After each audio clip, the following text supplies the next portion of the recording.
So I had a brother reach out and ask about, what can I do? You know, we're getting divorced, we're separated, we're getting divorced.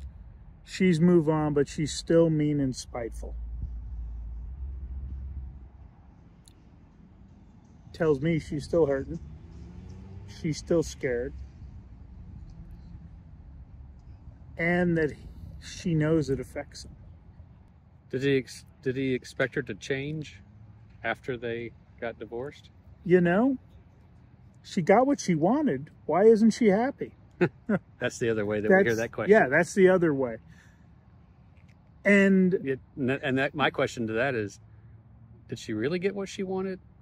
Because every little girl that I've ever seen plays dress up and tea party and married.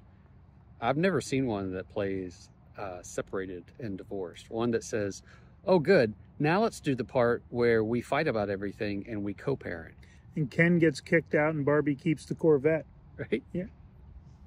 And we see it with co-parenting issues too, where the ex is incredibly difficult to co-parent with. And again, some of it is we have put, as men have sometimes put our partner or ex-partner on a pedestal they no way deserve to be on. And we expected things to be different just because we were divorced. Mm. Oh, and we've projected onto them how we think things are supposed to go. Yes. Now, it would be nice if everyone was good co-parents, but that's not going to happen. And I will tell you, I have done a video, what's easier to train, a puppy or an ex-wife? And let's just say, as much as I hate to use the phrase because it's overused, this ex had some narcissistic tendencies. She wasn't a narcissist. Very few by diagnosis are, but they have tendencies. And she was incredibly difficult to co-parent with. And once you stop having any expectations and you use the word no, that doesn't work for me, period. And she kept hitting a brick wall long enough, they sometimes soften. They realize, oh, this is not being effective. So what, because they're not getting what they want. And it isn't good for the kids. So it is really about, you can be loving, you can be strong, have boundaries, and she can throw her fit. If your child threw a fit, would you scream at him? Would you get upset? Or would you just, if it's at home, you just wait until it kind of peters out? We know they only have energy for a fit for so long.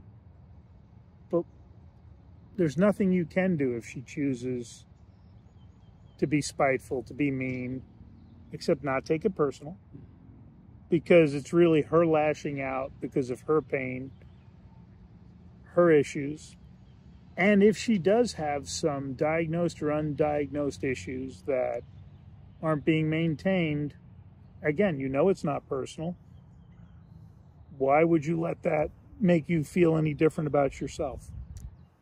Many times we remind a man that it's his job to lead himself first. And in doing so, he is indirectly leading her to a new version of the relationship. That's through boundaries, that's through clarity, that's through love, that's through acceptance, that's through knowing who you are and what you want for yourself. And so that doesn't stop just because you got divorced. The leading part, the leading yourself, the leading her, doesn't stop. If you have kids, you're going to be in some version of relationship, some version of connection for the rest of your life. Yeah. And you get to choose whether or not that's going to be adversarial, and you get to start that process now, even if you're in a strained relationship, even if you're in separated, even if you're newly, freshly divorced and you didn't fully reconcile and come to terms with all of your differences, you still get to lead yourself and her to a new version of relationship. And if you are unfortunate to have the small percentage of women who don't want to be good co-parents and won't be a good partner. You still get to lead yourself. You still get to have boundaries and not engage with the madness, you know. Again, you're not taking it personal, but if she wants to throw a fit, you just let her throw her fit, and you do what you need to do. You do what you told her you were going to do. Yeah, we don't always get what we want, and life doesn't always, air quotes, go our way. Yeah. But we deal with what is in front of us, and we make choices, and we don't hand over our power to someone else or make our happiness dependent on whether or not somebody else does or doesn't do, whether somebody else does or doesn't agree or comply or work with us. The most common one I see is being flexible with the custody arrangement. So I've worked with guys, and I've seen some discussions where guys are like, she will not work with me at all, but then expects me to change, and then I have to take the kids, you know, when it's supposed to be her time with them. And the nice guys in any of these communities go, oh, well, just take the kids, more time. And there is some times that is appropriate. But when you have somebody abusing the situation, you actually have to have enough confidence and grounded to go, no. So if she's never flexible with switching times around and is always abusing you, and she goes, hey, I've got this vacation planned and it's your week with the kids. Well, first off, why would anyone schedule vacation time with their kids when they don't have them? You know, too many men would go, well, that's okay. Well, sooner or later you need to say, I'm sorry, that's my time with the kids, and I actually had some plans, and no, I'm not willing to let you have them then. Yeah, it's important to recognize that we're not alone in the relationship, that we oftentimes co-create these situations. And sometimes what happens is it goes all the way back to our formative years in our childhood, when we were dependent, when we were powerless, when we really didn't have control over what was going on, and we learned to allow things to happen that we didn't like, but that we couldn't control. And we've drugged that coping mechanism into our adult life, and it has turned us into, or we play the part of powerless victim. And from that place, we say, oh, well, this person isn't, or that person's not.